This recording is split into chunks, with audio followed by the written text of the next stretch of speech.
Hey guys, it's Z here back with another tutorial and I hope you all are doing great. So a lot of you guys have been asking me to make tutorials on my complex manga edits, but I can't really do it because it will take quite a lot of time. And like even if I do it, it will become of like 1.5 hour long. So what I have decided is like I'll be making it but in a different way. I will make a series of tutorials on like one edit. I'll take the starting part, then explain it in this tutorial, then continue it in the next one. So that's what I'll do. And in this video, first of all, I'll be teaching you the zoom ins, clones, and the shakes of this edit, which you can see on the screen. This edit is not complete right now because I'm making tutorials of it too. And like it will look good after when we'll add some glitches, transitions, and other stuff. So, alright, guys, I guess that's enough yapping. Now, let's start the tutorial. Alright, guys, so the material of this edit will be uploaded on my Discord server. Make sure to join it from the link in the description. And now, in the tutorial, what you have to do is mark the beads and then add the background. Now add the green screen animation. Now remove its background from remove BG, then select chroma key. Now select the green color from the animation. Now keep its intensity according to like the animation. See if it's perfectly cut out or no. Then go to HSL and then change the saturation of green color to -50. Now next adjust the size of the animation, make it a little bit small and move it down just like me. Now we'll start giving it the clones. So just copy paste it and move on to the next beat and split there. Now copy paste it again and mirror it from here. Now what we'll do is add some keyframes. So add an XMY keyframe at the starting, then go to the next beat and move it to the right side, just like this. Now click on the second clone, add the keyframes and then move it to the left side on the next beat. Now go to the next beat and change the X to 0. Now go to the next beat and again make one clone go to the right side and one to the left. Now next what you have to do is click on the main animation, add an scale keyframe at the second beat. Now go to the next beat and then zoom in there just like this. Now go to the next beat and then zoom out. Then go to the last beat and then zoom in again. And now we'll start adding the graphs. So first split the animation on the beats because this will help us add the graphs easily. So give the graph line to the second keyframe and then move it straight just like this. And then you have to do the same for the other graphs too. And now for the clones, open the keyframe animation. Now what you have to do is click on the first keyframe, give it the graph line, go a little bit forward and move it up just like this. Now click on the second keyframe and then just give it the third graph line and then just leave it there. But make sure to don't give it the second graph line because it will mess it up. Always give it the third one. Then again repeat the same for the other graphs and do the same for the lower one too. So now your clip should kind of look like this. Now we'll add some effect on the clones. So go to effects and search an effect called dot silk screen. Then put it above the clones just like this and then change your filter to 0 and then just don't change anything else. Now add another effect called glow to on it and then just don't change anything. This will add some glow on it. Now you have to adjust it from the curves. So select both of these animations, go to adjustment curves and then move the white graph just like this. So this will make him a little bit black with the shade. So just do that. Now next we'll add some shadow behind the first animation. So just copy paste the first animation just like this. Now go to curves and make each and every curve go down just like me.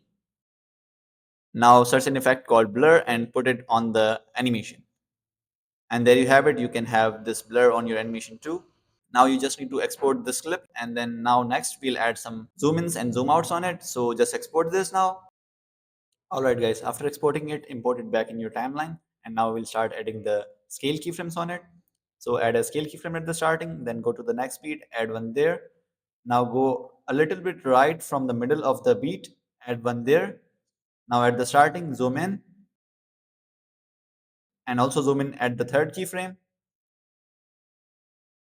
Now what you have to do is go one frame forward from the third keyframe and then add a keyframe there and make scale back to 100. Now go to the next beat, add an scale keyframe there, then go at the middle and then zoom in there.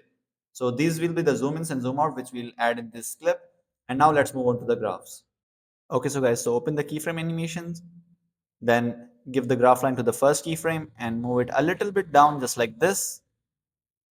Then give the second graph line to the second keyframe and then move it a little bit straight and just like this. So this is the graph that you can do for the zoom out. And then for the zoom in, just do the same, but like move the second graph a bit down just like this. As you can see, the way I'm doing it, just do the exact same.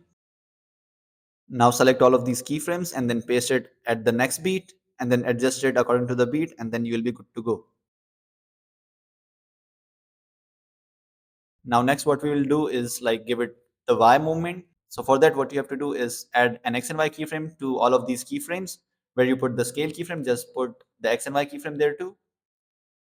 Then at the second beat, what you have to do is move the clip a bit down just like this. Then go to the next keyframe and then change it back to 0.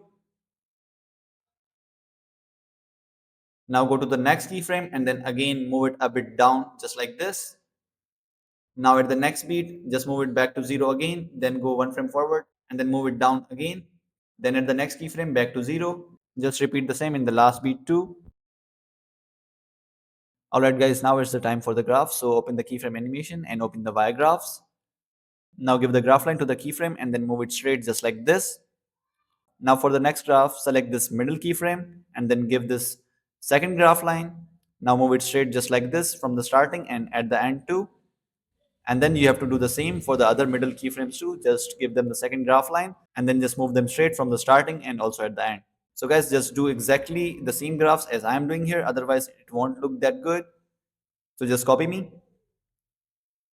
Now next we'll give it the shake with X keyframes.